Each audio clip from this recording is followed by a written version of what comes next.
We have three different sprouting facilities here at Linwoods. We have a nut-free facility, a gluten-free facility, and we also have this our allergen-free and gluten-free facility.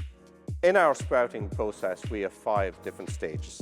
The first stage, which is very important, is the selection of high-quality seed. The seed then has to be cleaned and rinsed. After it's cleaned and rinsed, then the next stage is to rinse and drain the seed. As we see here, we have some seeds which have been rinsed.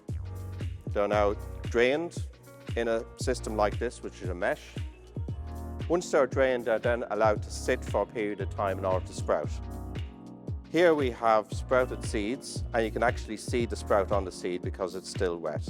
After it has sprouted for a sufficient period of time, we then dry the seed.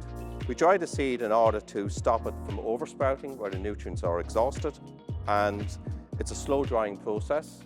We then heat the seed or grain in order to maintain good microbial condition of the seed in order to attain a good shelf life.